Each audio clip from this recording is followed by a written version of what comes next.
programa que vai aproximar você do universo científico. Aqui a gente te mostra estudos de diversas áreas da ciência com foco nas produções locais. Das ciências exatas, um estudo que busca reduzir o consumo de energia em edifícios antes mesmo de serem construídos. São os prédios eficientes. Se eu fizer o projeto adequado ao clima, já pensando nessa redução do consumo lá desde o início, eu consigo chegar em cerca de 70% da redução do consumo de energia. Das ciências da vida, a criação de uma nova técnica para diagnosticar a esquizofrenia já na primeira consulta. O segredo está na fala e no computador. A ideia é ser algo complementar. Tem também uma entrevista sobre o panorama da ciência brasileira com o neurocientista Siddhartha Ribeiro. A ciência está presente em toda a vida de todas as pessoas. No momento que você acorda e toma café da manhã, tem ciência nos utensílios domésticos. E para começar, humanidades. A nossa equipe veio até a Praia do Marco, a 150 quilômetros de Natal, para mostrar para você o quanto uma polêmica envolvendo a chegada dos portugueses aqui no Brasil pode estimular o turismo aqui na região.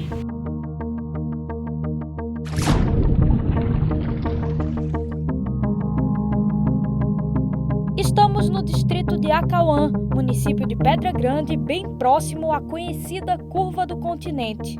Por aqui, a economia gira no ritmo dos parques eólicos ou das oportunidades de emprego geradas pela proximidade com o município de São Miguel do Gostoso. As atividades tradicionais como a pesca artesanal ainda existem e são responsáveis pelo sustento de alguns moradores da região. Você vê aqui na região que são comunidades simples e absolutamente carentes no sentido de encontrar oportunidades, né? Os caminhos para o desenvolvimento. E o turismo tem cumprido ao redor do mundo esse papel importantíssimo de ser uma via de desenvolvimento local. A polêmica é que existe historiadores que defendem que foi aqui no Rio Grande do Norte que os portugueses chegaram primeiro. Esse é o fato histórico e que pode perfeitamente ser explorado e pode servir como base para o desenvolvimento turístico aqui da localidade. A história oficial, aquela que está nos livros didáticos, nos conta que no dia 22 de abril de 1500, 13 embarcações que faziam parte da esquadra comandada pelo explorador português Pedro Álvares Cabral chegaram à costa brasileira. E assim seguimos nosso caminho, por este mar de longo, até que, terça-feira das oitavas de Páscoa, que foram 21 dias de abril, topámos alguns sinais de terra, e quarta-feira seguinte, a horas de véspera, houvemos vista de terra. O consenso na historiografia é de que a região citada na carta do escrivão português Pero Vaz Caminha corresponde às terras que hoje conhecemos como Porto Seguro, na Bahia. Em 1965, Câmara Cascudo já desconfiava que existia uma versão diferente para a história da chegada dos portugueses aqui no Brasil. Ele questionava se as correntes marítimas e os ventos teriam levado Cabral realmente à região de Porto Seguro. Anos mais tarde, em 1998, o historiador Lenine Pinto se aprofunda nestes questionamentos e lança o livro A Reinvenção do Descobrimento. Muito provavelmente o Brasil foi descoberto pelo litoral do Rio Grande do Norte, pela região de Touros. Isso, evidentemente, 1500. Em seu livro, Lenine apresenta uma série de pontos articulados e justificados que colocam em xeque a versão reproduzida há muito tempo pela história oficial. Assim como Cascudo, Lenine também duvida que os ventos e as correntes do Atlântico teriam permitido a chegada da esquadra de Cabral à região de Porto Seguro. O padrão mostra que, saindo de Portugal, eles têm ventos e correntes favoráveis para se dirigir ao Equador. A gente sabe que eles já conheciam Cabo Verde, que está aqui no meio do caminho. Essa região, o vento fica fraco, o vento em superfície, ele fica fraco e, enfim, se você não tem vento, ao meu ver, você vai aproveitar as correntes, né? Já que a caravela não tinha motor. Então, nessa região mais ou menos, você ficando sem vento, você tem correntes sempre de leste para oeste nessa região, mas nunca mais ao sul da nossa região aqui, né, as correntes. E o vento, a partir dessa região, ele é contrário. O caminho direto eu acho pouco provável. Eu sou velejadora, sou navegadora. Cheguei no Rio Grande do Norte navegando a vela, entrei no Porto de Natal ali com o meu veleiro. Então cruzei esse oceano na mesma rota das caravelas praticamente. Fui e voltei, senti todos esses ventos e correntes, toda essa necessidade de ser bastante estratégico, muito preciso na navegação, para não ser literalmente arrastado. Então essa experiência de vela que me fez hoje combinar os aspectos, o conhecimento do turismo que vem a gente explorar, com a minha prática de navegação e de vela. Então a gente pode falar também com certa propriedade, né? Outro indício que reforça a teoria de Lenine vem do padrão inscrito no marco de pedra instalado pelos portugueses em Acauã. Em 1974, o monumento foi retirado da praia e hoje está instalado no Forte dos Reis Magos. A gente acredita que ele pertence mesmo à região e que ele deve voltar para lá. A tese levantada por Lenine despertou o interesse do pesquisador Bernardo Masteguerk, mestre em turismo pela UFRN. Comecei a ter contato com as pessoas, comecei a descobrir a história a partir do ponto de vista delas, né? E aquilo me chamou muito atenção. Eu percebi que o povo, mesmo o povo do Rio Grande do Norte, não conhecia aquela história, não tem conhecimento, né? Então foi uma tentativa de publicizar um pouco mais essa história de descobrimento do Brasil a partir do Rio Grande do Norte. Para os turismólogos, o ponto mais importante dessa polêmica não está em definir se os portugueses chegaram primeiro na Bahia ou no Rio Grande do Norte, e sim no uso dos elementos da história e da cultura local para desenvolver a região. São Miguel é o terceiro destino turístico do Rio Grande do Norte, atrás de Natal e Pipa, mas ele tem como carro-chefe, digamos assim, dentro da segmentação turística, o turismo de sol e mar, né? Então é isso que trouxe, digamos assim, o turismo e o desenvolvimento que o turismo traz para São Miguel do Gostoso. Isso não chegou a atingir Pedra Grande. Quando a gente pensa na cultura popular, no patrimônio histórico, podem ser recursos, né, que vão gerar, organizados, articulados, que vão gerar um outro produto, né, que vai atrair outro tipo de turista e que pode ajudar a desenvolver a região. Eu acredito até que o Rio Grande do Norte deve começar pela polêmica. Isso que eu acho que é o mais rico disso tudo. Não é nem chegar, talvez, à conclusão. Talvez manter a polêmica seja para o turismo a questão mais interessante. Vou dizer, vou lá pro turista. Tu vai lá, vê um lugar, vê o outro, e aí tu define e vê qual é a condição, o que tu julga mais. Que seria mais viável, né? Mais provável em termos históricos para os portugueses. Eu acho até que a gente pode aproveitar essa polêmica e começar por ela e talvez nem terminar.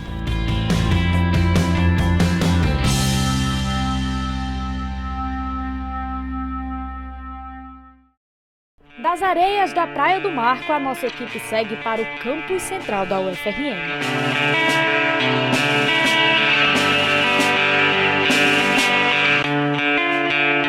Pesquisas apontam que até 2025, grandes empreendimentos como aeroportos, fábricas ou prédios comerciais, por exemplo, vão consumir mais de 40% da eletricidade do planeta. Diante desse cenário, a busca por prédios eficientes tem sido cada vez maior. E você sabia que é possível aperfeiçoar a eficiência energética de um determinado prédio logo nas primeiras fases do projeto? Eficiência é uma palavra que define bem a nossa época. No mundo cada vez mais dinâmico e populoso, encontrar soluções que aproveitem ao máximo os recursos disponíveis não é mais apenas uma tendência, é uma necessidade. Em nosso tempo, tudo é pensado para ser o mais eficiente possível, inclusive os prédios, que são fundamentais para as mais diversas atividades humanas. Como que a gente pode produzir um edifício que proporciona as mesmas condições de uso, ou até melhores, consumindo menos energia, sobretudo diminuindo a dependência em relação ao sistema de ar-condicionado e à iluminação artificial? No campus central da Universidade Federal do Rio Grande do Norte, nós temos dois bons exemplos de edifícios eficientes. Afinal, eles aproveitam bem os recursos naturais como o vento e a luz solar, e conseguem assim evitar o uso excessivo de ventilação e iluminação artificiais. Existe uma legislação que nos indica fazer prédios eficientes. Então, o grupo de projetistas lá da infraestrutura já trabalha direcionado a isso, né? Para que os prédios tenham essa conotação eficiente. Elementos de sombreamento, muito uso de iluminação natural, esse tipo de solução que a gente adota nos prédios em geral. Nesse daqui, você tem o sombreamento e a ventilação natural como premissas básicas, mesmo que o edifício seja climatizado. Prédios mais antigos até podem ser adaptados para se tornarem mais eficientes no consumo de energia. Mas o ideal é que essas características sejam verificadas desde os primeiros traços. É interessante que a gente traga isso para o início do projeto no sentido de garantir um melhor desempenho, porque quando eu tenho um edifício que já está construído, às vezes as minhas ações são muito limitadas. Então, por exemplo, a gente tem estudos que demonstram que se eu trocar, por exemplo, todos os ar-condicionados, a iluminação, eu consigo, para hotéis aqui em Natal, eu consigo aproximadamente 29% na redução do consumo de energia. Mas se eu fizer o projeto adequado ao clima, já pensando nessa redução do consumo lá desde o início, eu consigo chegar em cerca de 70% da redução do consumo de energia. Então, eu tenho aí um ganho, né, dessa economia muito significativo. Para chegar nesse nível de redução do consumo de energia, engenheiros e arquitetos precisam observar questões como o terreno, o clima da região, a posição do edifício em relação ao sol e até mesmo os materiais que serão utilizados na construção. Com todas essas informações em mãos, é possível fazer uma simulação do desempenho energético de um prédio por meio de um programa de computador, logo nas primeiras fases do projeto. Se eu estou numa região como Natal, que tem um clima quente e úmido e que eu tenho disponível ventilação, é interessante que eu deixe essa ventilação entrar, porque além dela remover o calor que está na nossa pele, na superfície, né, acelerando as trocas térmicas, ele também vai permitir que essa umidade seja retirada. Então seria uma forma de, quando a gente fala de aproveitar o clima, né, de entender melhor esse entorno, é como se eu estivesse potencializando, usando o que eu tenho de melhor. Né, no lugar de simplesmente vedar tudo e colocar um ar-condicionado. Os programas para simulação de eficiência energética geralmente são utilizados em edifícios já existentes. Em sua pesquisa de mestrado, Clara antecipou essas simulações para a fase do projeto de 6 construções potiguares.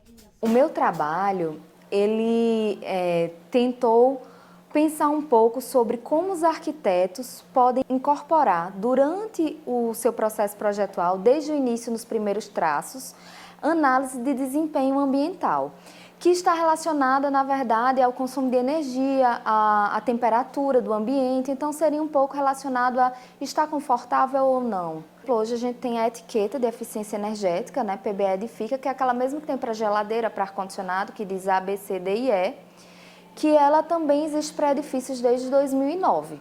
Então, a gente trabalha muito tentando chegar nessa quantificação, nesses parâmetros. A Arena das Dunas foi o primeiro estádio de futebol brasileiro a receber o selo PBE Edifica. A simulação, ainda no projeto, garante que um edifício consiga atingir altos níveis de eficiência, como, por exemplo, o selo A. Eu acho que no contexto em que a gente vive, de consumo energético, a gente passou por um apagão nos anos 2000, né, 2001, e agora a gente estava atuando com a bandeira vermelha do consumo de energia, que diz o quê? Que o nosso país está trabalhando com toda a força de produção de energia e por isso a gente tem que pagar mais caro, né, até para incentivar a redução nesse consumo de energia. Então, para mim é imprescindível que a gente faça uma arquitetura que pense nesse baixo impacto, que pense nessa redução desse consumo. Até porque a gente não pode se tornar dependente desses equipamentos artificiais. Acaba sendo que, quando falta energia, né, a gente não consegue trabalhar, né, não consegue fazer nada. Então, é inconcebível, eu acho que para o exercício da profissão, né, do arquiteto, que ele coloque os seus usuários para trabalhar dependendo exclusivamente de sistemas artificiais. Os estudos na área mostram que com planejamento e inovação é possível construir não apenas 1 ou 2 prédios, mas um mundo mais eficiente e sustentável.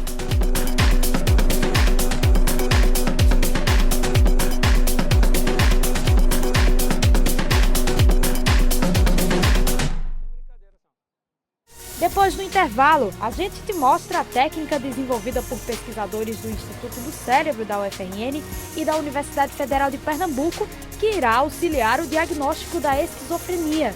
E ainda tem uma conversa com o neurocientista Siddhartha Ribeiro sobre o futuro da ciência no Brasil e a divulgação científica. A Olho Nu volta em instantes.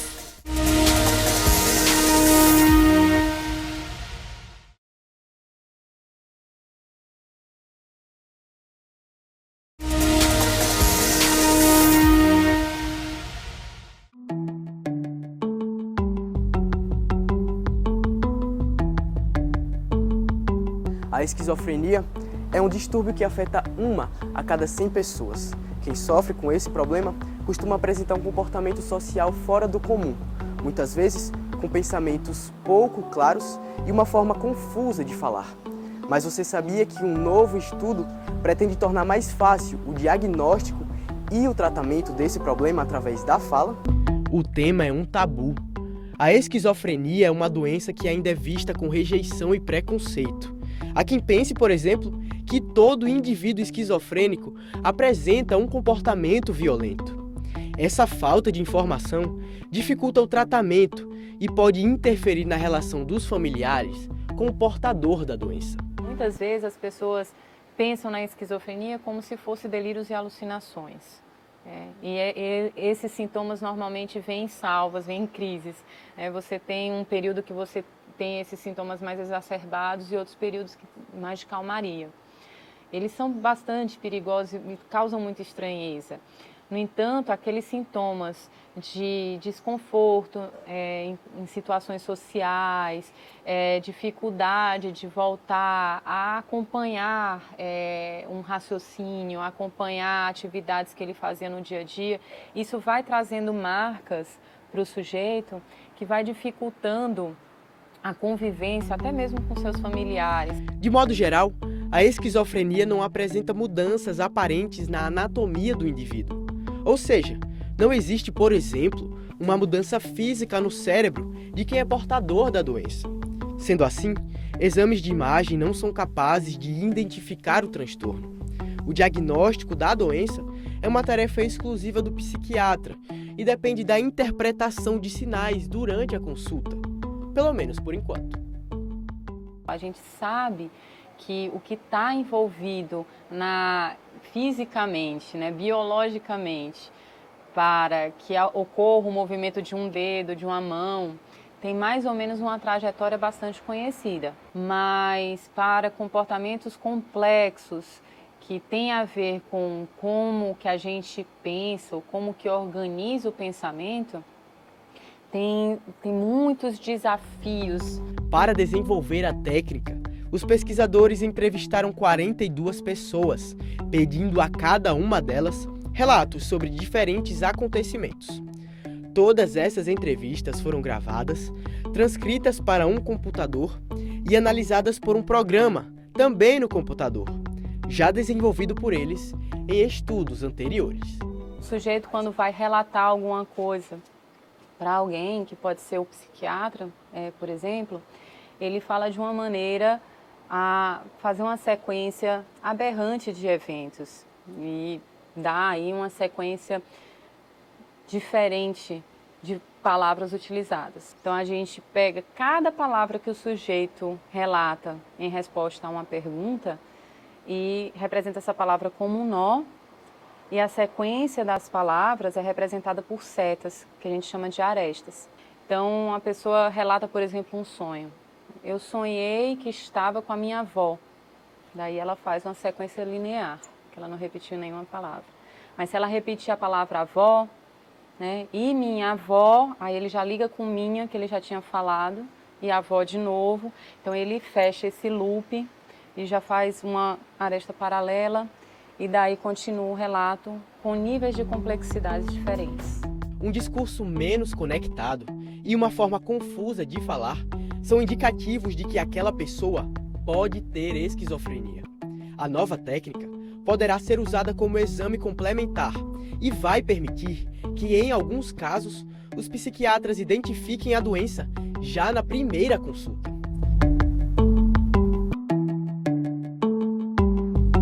identificar e diagnosticar o problema o quanto antes é uma forma de adiantar o tratamento de uma doença que ainda não tem cura, mas que também não deve ser um obstáculo para uma vida em sociedade.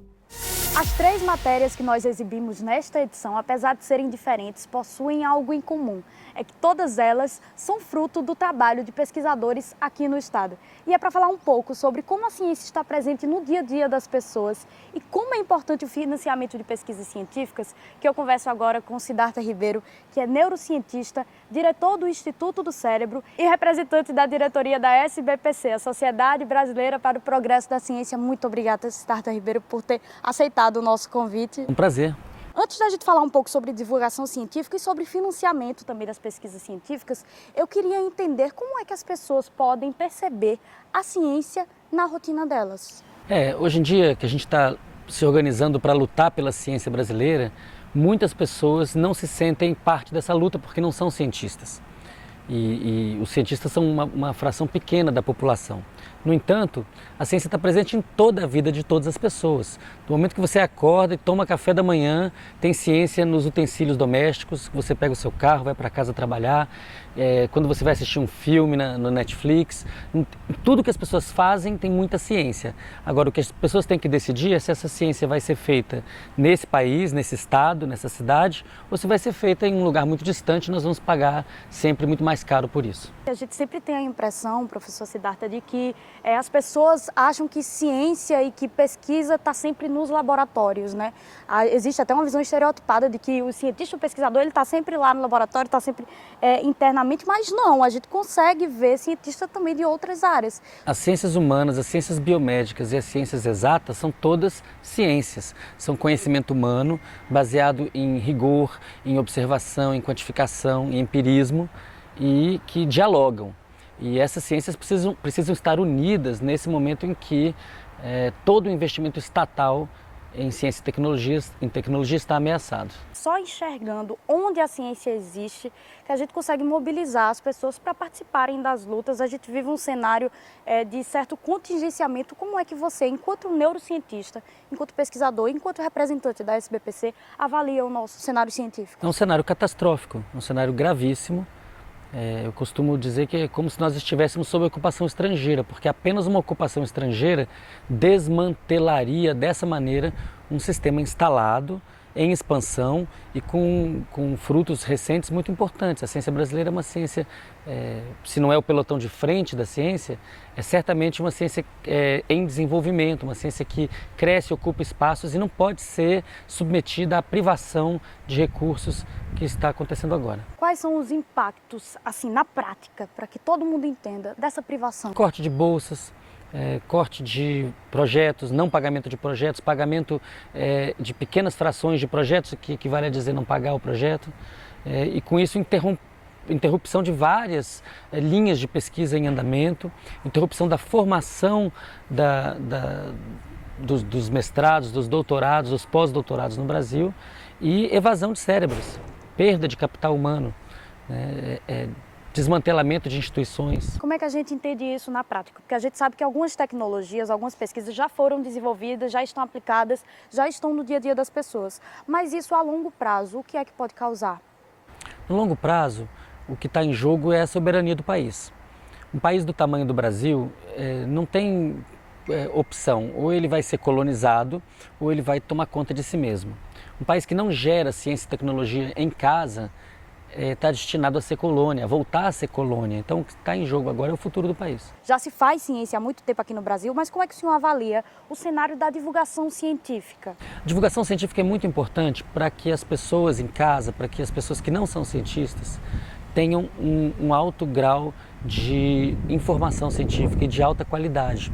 A ciência não deve ser restrita àqueles que produzem a ciência, ela deve ser disseminada para que todo mundo tenha os benefícios, não apenas, digamos, dos efeitos da ciência, do que os produtos podem fazer para as pessoas, ou os processos, mas também de entender os mecanismos, de ter uma curiosidade para compreender como que as coisas realmente funcionam. Esse tipo de papel é feito pela divulgação científica.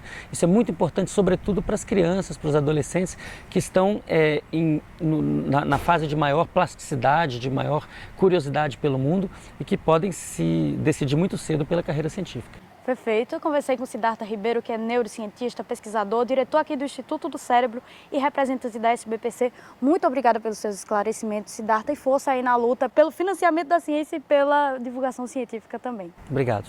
O programa de hoje fica por aqui. Você pode acompanhar toda essa entrevista e as outras matérias que já foram exibidas em nosso canal no YouTube. Até a próxima edição.